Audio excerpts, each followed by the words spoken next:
പ്രിയ സുഹൃത്തുക്കളെ, ഞാൻ ഇന്നൊരു ചെറിയ വീഡിയോ ആയിട്ടാണ് നിങ്ങളുടെ മുന്നിലേക്ക് വന്നിരിക്കുന്നത്. വീഡിയോ എന്ന് പറഞ്ഞു കഴിഞ്ഞാൽ ഏറ്റവും പരീക്ഷണങ്ങൾ തരുന്നത് ആർക്കാണെന്നതിനെ കുറിച്ചുള്ള ഒരു വീഡിയോ ആണ് ഞാൻ ഇന്നിവിടെ ചെയ്യുന്നത്.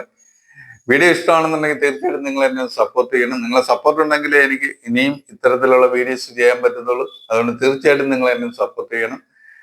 ദൈവം പരീക്ഷണങ്ങൾ തരുന്നത് എപ്പോഴും കരുണയും ദയയും സ്നേഹവും ഉള്ളവരിലാണ് ദൈവം എപ്പോഴും പരീക്ഷണങ്ങൾ തന്നുകൊണ്ടിരിക്കുന്നത്.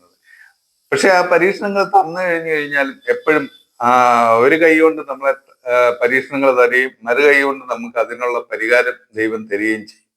പക്ഷെ അത് നേരെ തിരിച്ചുള്ള ആൾക്കാരാണെന്നുണ്ടെങ്കിൽ കരുണയും ഭയവും സ്നേഹവും ഇല്ലാത്ത മനുഷ്യരാണെന്നുണ്ടെങ്കിൽ തീർച്ചയായിട്ടും അവർക്ക് ദൈവം ഒരു പരീക്ഷണങ്ങളും കൊടുക്കത്തില്ല. അവർ പെട്ടെന്ന് കയറി വളർന്നു വരും. പക്ഷെ പഴയ ഒരു പഴഞ്ചൊല്ലുണ്ട്, അവർ പെട്ടെന്ന് വളരുകയും ചെയ്യും, അതുപോലെ തന്നെ മൂട് വെച്ച് അവരെ വെട്ടിക്കളയുകയും ചെയ്യും. ദൈവം അവരെ തിരിഞ്ഞു പോലും നോക്കത്തില്ല, അവരോട് ദൈവം ഒരു കരുണയും കാണിക്കത്തില്ല, ഒരു സ്നേഹവും ഇല്ല. ഏറ്റവും ദൈവത്തിന് ഇഷ്ടമുള്ള ആൾക്കാരാണ് കരുണയും ദയയും സ്നേഹവും ഉള്ള ആൾക്കാർ. അവരെ എപ്പോഴും പരീക്ഷണങ്ങൾ തന്ന് വേറൊരു കൈ കൊണ്ട് തലോടി അവർക്ക് വേണ്ടുന്ന കാര്യങ്ങൾ ചെയ്തു കൊടുക്കുകയും ചെയ്യും, എല്ലാം ചെയ്യും. ഇത്രയൊക്കെയാണ് എൻ്റെ മനസ്സിലുള്ള ആശയങ്ങൾ. നിങ്ങൾക്ക് എതിരഭിപ്രായം ഉണ്ടെങ്കിൽ തീർച്ചയായിട്ടും വന്ന് കമന്റ് ബോക്സിൽ വന്ന് കമന്റ് ചെയ്യുക. ഇത്രയും പറഞ്ഞുകൊണ്ട് ഞാൻ എൻ്റെ വീഡിയോ ചുരുക്കുകയാണ്. അടുത്തൊരു വീഡിയോ ആയിട്ട്